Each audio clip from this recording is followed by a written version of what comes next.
Hey everyone, Jonathan here, and today I'm going to be going into 5 unique ways that we have added features to our business model that have an excellent revenue add-on potential and that have improved the cash flow and profitability of our business model across our portfolio. Those 5 items today will be pet fees, early and late checkouts, damage protection, concierge services, and extending dates for reservations that already exist. Now, the first one we're going to talk about, pet fees, I think produces a lot of anxiety among hosts. I get this question a lot about, hey, do you allow pets? And if so, how much do you charge? And what exactly is it that you do to make sure that everything runs smoothly? And I also see that across forums a lot where people are just anti-pets. They don't want anything to do with it. So let me break it down a little bit about my thoughts on how we do this. So let's first talk about where we do it and where we don't do it. Where we don't do it is where the amount of money per either single pet or per pet just really doesn't put much of a dent in the reservation. So let's say we had a $2,600 reservation for 2 or 3 nights at one of our luxury ranch properties. The extra $150 for a pet doesn't really make sense to add on to that particular reservation because you have nicer furniture, you have nicer floor materials, you have nicer rugs, you have nicer linens. They might be all white to produce that excellent experience.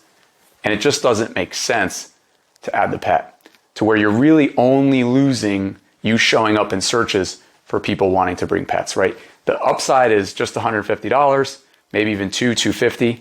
If you are going to do it in a luxury property, I suggest highly that you charge a significant premium so that you're starting to get closer in alignment to where the percentage that you're adding on is much closer to whatever benchmark it is that you want to do.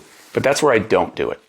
Where I do it is in properties that, not that it's a lesser experience, it just happens to have a price point that makes that $150 per pet start to really add up to where you truly are adding a large percentage of revenue to the booking.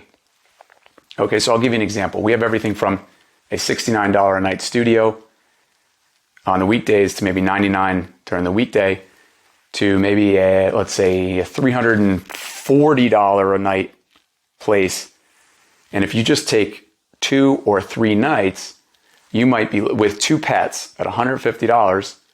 For the $99 a night one, you'll have a $200, $300 reservation with an extra $150 to $300.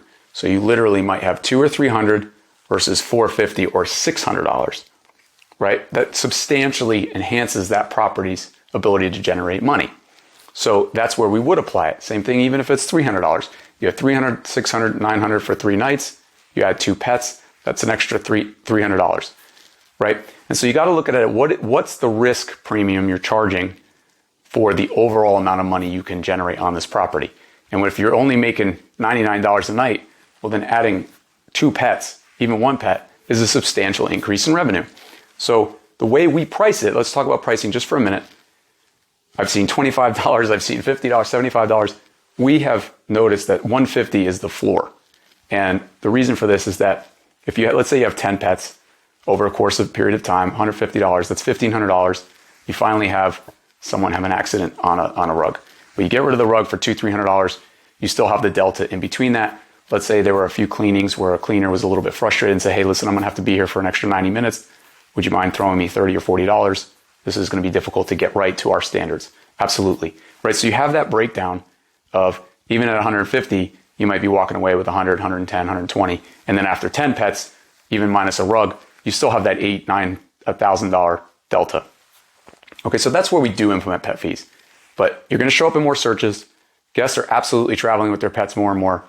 And you can satisfy both of those and make money doing it. Just apply it to the right property and don't be afraid to charge enough. And per pet, and it's not a deposit. Just make it clear you're providing an excellent value for the customer.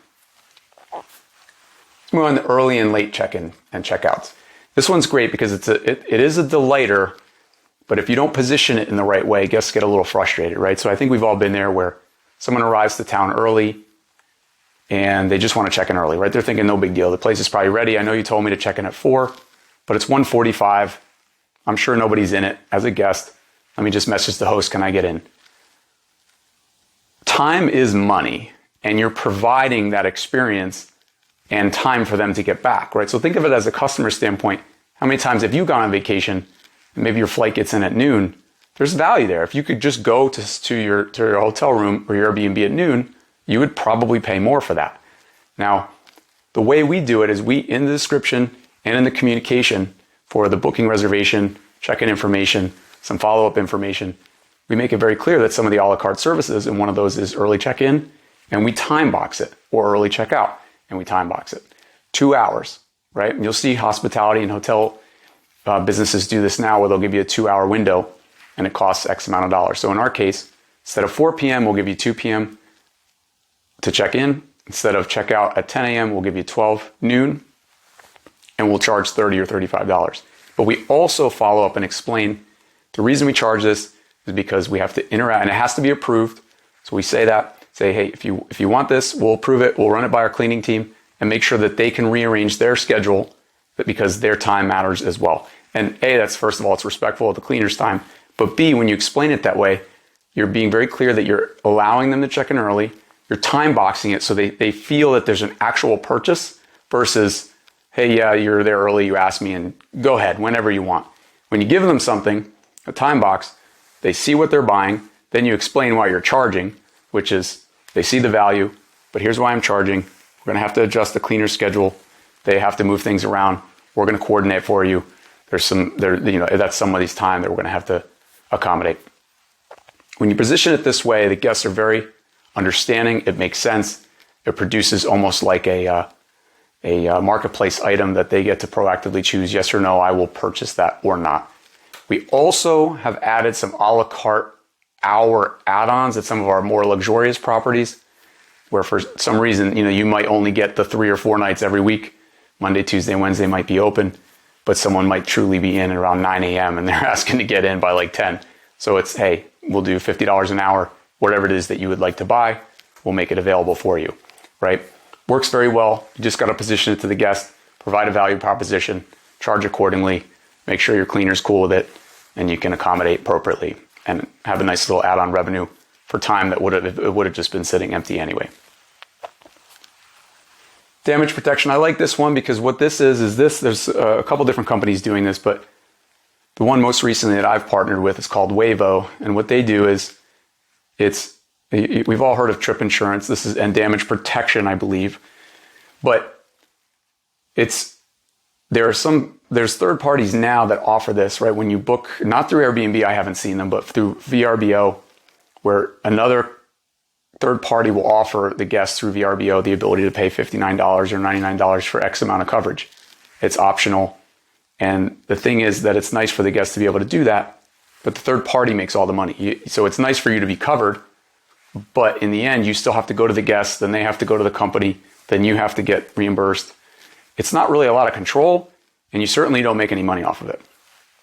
So the company I'm talking about, Wavo, is where you can buy a premium, or you can pay a premium for essentially a damage protection policy per booking, and you pay this every month. They'll charge X amount. Let's just, for arbitrary sake, say it's $20. You can then charge whatever you want. Naturally, there's probably a price that's too high, but if let's say they charge 20, you charge 59, you keep the 39 spread. But now, even more important than that, you made money, but you now have the relationship with the insurance company to where if there's damage, the guest doesn't even have to do anything. They just let you know. They're covered, peace of mind. You can work the process with Wavo, let's say, or the insurance company and get the reimbursement. Now, this works exceptionally well because you can price the premium for the guests. You can make it mandatory if you'd like. In a lot of cases, we have done that. It provides them value, it provides them coverage. You make a little bit of a premium on top, and you're protected through a process that you have a point of contact. So it's an excellent way to have add-on revenue and protect your property. Concierge Services I really like because you can get really creative. I'm just going to throw one example of what we've done, but this can really be, you can really think this through on what the guest avatar is, what they're there for with your properties, and what would really take away a step from their vacation or their experience that they have to do but don't really want to do. And I'll give you the example that I'm thinking of. For in Tennessee, we used to have a cabin, and we partnered with a grocery company. This was like an 8-bedroom cabin.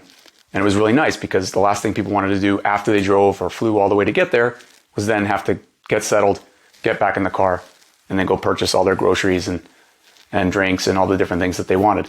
And so we would partner with a grocery company that essentially we would take the order from the guest, we would get a quote from the grocer, and we'd mark up a little bit of a premium to coordinate that. And essentially, ultimately, we would have a delighter in when the guest arrived. They'd have a fridge full of stuff, and they could just go right into their vacation. So you can roll this out with a lot of things: kayaks, golf carts, experiences, trips. Let's say there's like a local hiking tour. You can coordinate all that. And there's ways to do that through multiple companies, which I will have separate content on around companies that allow you to almost create a shop and different services and products that you can sell to them. Date extensions, all this is really trying to market to your guests proactively for a particular night that is most likely going to stay empty. So in certain markets, we have, what I mean by that is, let's say you have a Friday, Saturday, Sunday booking, Thursday's empty and Monday's empty. You can send them a discounted rate to the whole group. Sometimes we'll have guests that like half the group will leave and the other half will stay the extra night, or they'll come a day early. Maybe you throw a 50% discount on top of it. The reason this is good, but not for all markets, the reason this is good is that naturally you're getting revenue on a night that would typically be lost. But where you want to apply it, at least for us, is that we apply this in markets that truly are like bookend markets, the Thursday, Friday, Saturday, the Friday, Saturday, Sunday. There are certain urban markets where we might get Monday, Tuesday, Wednesdays open, but we get last minute bookings all day that kind of finish out the week. It wraps it up Monday through Thursday. We have the Friday, Saturday booking anyway. So we know historically that won't be an issue. But data is going to be your friend on that, especially in a new market that you've just explored. You don't really know the kind of activity that customers will how they will behave. But again, if you can implement that naturally, you're going to collect dollars that you would have lost that would have sat empty. And what I think you're going to find across all these is that they have varying degrees of difficulty to implement right. But when you do, and you can literally apply all 5 of these along with some other ideas to maximize and squeeze all the cash or the lemon out of the proverbial lemon, if you will, you can really start optimizing listing by listing by listing to where once you have 3, 5, 7 listings, you've optimized all 7. You literally have almost the equivalent of an 8th, right? So you got to think that way. This has been really beneficial for us in our business. I hope this has been helpful. Any questions, please leave them down below. If you like this, I'll be making more. Just please subscribe down below. Hope you have a great day. Thank you so much.